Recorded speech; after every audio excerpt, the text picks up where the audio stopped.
Hello, dear viewers. Welcome to this edition of the News in English. My name is Serge Nhori. Let us begin with the headlines. President Paul Kagame has met with President Miguel Diaz-Canel Bermudez of Cuba on the sidelines of the G77 plus China summit. 2,000 women in Kigali have noted that weaving the traditional Rwandan basket known as agaseche has not only given them a means of making a living, but also helped them to play their part in preserving the country's cultural heritage.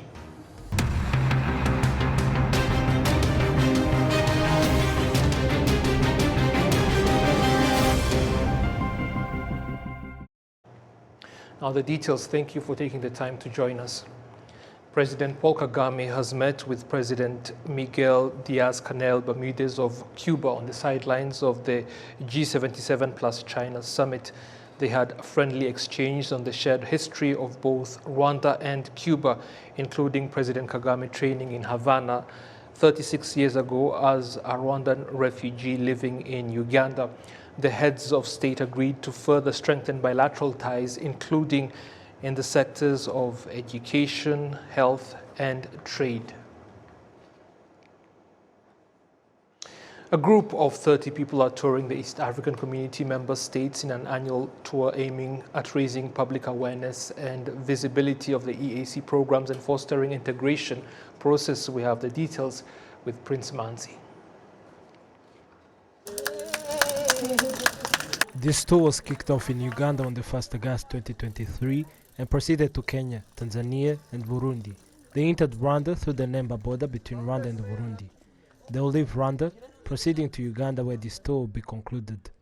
Participants say that they are not competing, rather they are raising awareness of the EAC programs. This is my second edition and I'm very happy and pleased, and I'm just so happy that I've met my family that I created last year. I'm really happy because before I joined, I wasn't able to create friends in other East African states, but I'm very proud to say that I have families that I created in the other partner states that love me and I love them as well.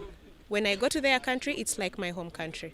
I feel safe and I feel loved and welcomed. Our theme this year is food security and climate change. We are urging everyone so that they could enhance in cultivating fruit trees that sustain more years, that can bear fruits and food that can help us in drought and famine. Donc, si on est ensemble, through collaborating and preserving our unity, we can achieve more. They say that unity is strength. Meanwhile, a Ugandan, Congolese, Rwandan and others, if we work together, we would overcome any challenge, as striving for it is our only strength. La détermination est, c'est ça notre force. The Minister of State in charge of East African Community in the Ministry of Foreign Affairs and International Cooperation, Professor Nshuti Manasseh, urged participants to be cautious of the main purpose of this program, raising awareness. Fearing that the community will die is I think academic, it's theoretical. Because the community, if we say we are one people, one destiny, that cannot die. I think for me, I begin from the essence of who we are as a community. When you say one people, one destiny, can that die? A big no. So me, I begin from there. If that situation cannot be just put off by anybody, then how can the community die? Because if it dies, then this essence of one people, one destiny dies. But it's not about to die tomorrow. When you talk of poverty, across the whole board, you have seen it. When you talk of food insecurity, you have seen it across board. I mean, you have seen everything that unite us together than actually divide us. You have seen most of what unite us together as a community than actually divide us. We have a customs union, where you can buy things from Kenya, they come to Rwanda tax-free. People buying these items benefit from tax deductions, which would have been opposite if it wasn't the case. Just simple example, I told you the issue of a movement of people that can move from here to any place with an ID. So people are benefiting already. There are many examples. I think the problem is they do not know that they are benefiting. My mom, who is in the village, who buys soap from Kenya or from Uganda, at reduced tax is already benefiting from the community. But we need to tell them, look here, you are benefiting. There's a community for you. And no matter how much you do not know it, it is there. It's with you and for you. This is the 60th edition of the Great African Cycling Safari. It was initiated in 2016. Prince Manzi, RwandaTV News.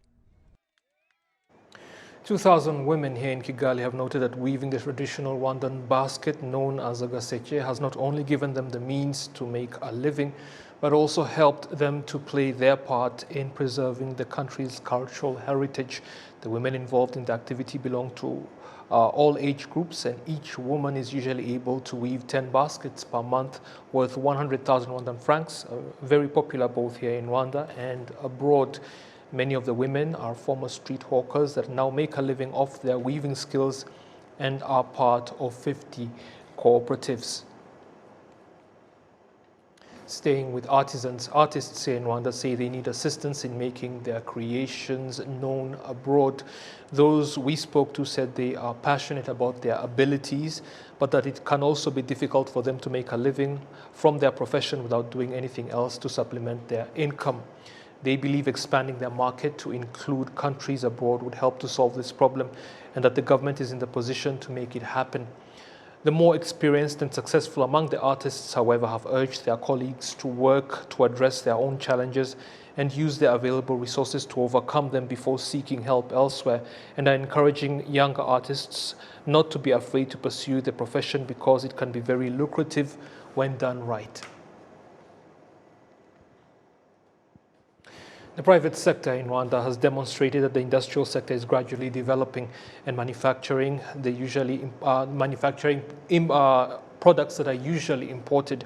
Rwanda currently has 1,119 industries and are expected to generate a higher production rate to close the gap between imports and exports here in the country. We have the details with Prince Manzi.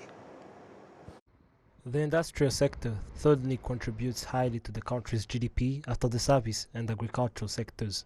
In 2022, industries contributed 21% to the GDP.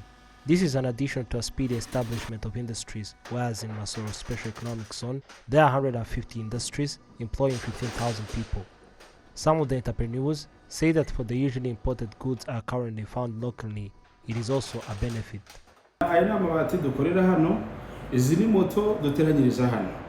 These are iron sheets and motorbikes we assemble here.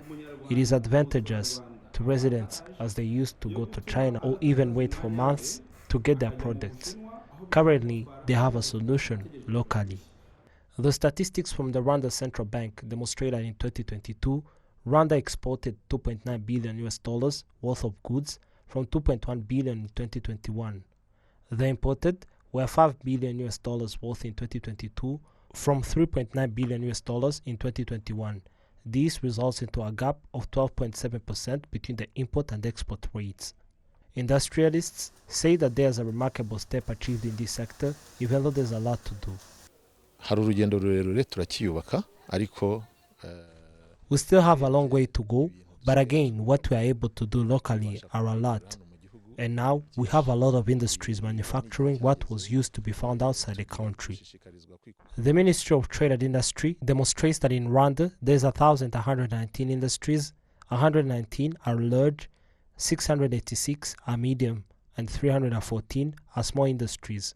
576 industries process agricultural production, and 113 process infrastructural equips. Economic experts point out that the increase of industries should go hand in hand with the quality of production.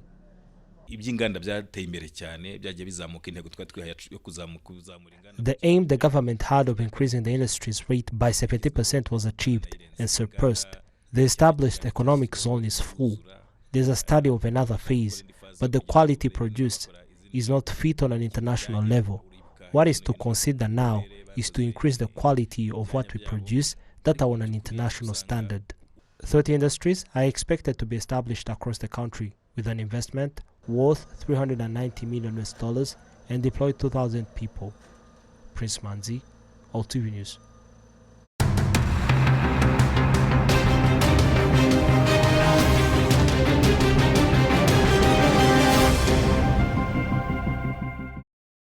Now to sports news. In Bugesera district, that's in the eastern province, the final selection of the squad that will participate in the Bayern Munich elite camp in Germany and those who will be part of the FC Bayern soccer school here in Rwanda has taken place. The program is under the Rwanda and Bayern Munich agreement through the Visit Rwanda initiative. Prince Mansi once more. It is a 5-year football development and tourism promotional partnership with Rwanda. Other components of the deal include training young football professionals and selecting 30 players to be given a Bayern Munich squad. 100 young players from across the country participated in the Bayern Youth Rwanda Cup, and the top 10 will represent Rwanda in the Bayern Munich International Academies Cup, slated for October this year. Some of the young footballers participated said that they are grateful for the opportunity to showcase their talents. Bino byatangiye bajyana abana batanu buri kipe bafatamo batatu ahandi bafatamo. They selected 5 in each team and now 1 in each team, and we are here today. I am grateful. I started playing football when I was young and I dream of playing on an international level. Genda nkura inzozi mfite nizo gukina i Burayi ntabwo mva mbona ndi gushyira hano mu Rwanda kubera Imana nzabigeraho. Kuza muri selection urabona harimo amahirwe menshi cyane ko gukina. It is a great opportunity to be in a selection for the Bayern Munich Academy. I believe that I'll be called to play in the national team soon. I am grateful for I have participated in this. Aba niteguye yuko nanga bagomba kumfata byanze bikunze. The FC Bayern manager for international youth football, Francisco Quiñones, demonstrates that Rwanda has a potential team of young footballers, hence expecting the excellence in this tournament.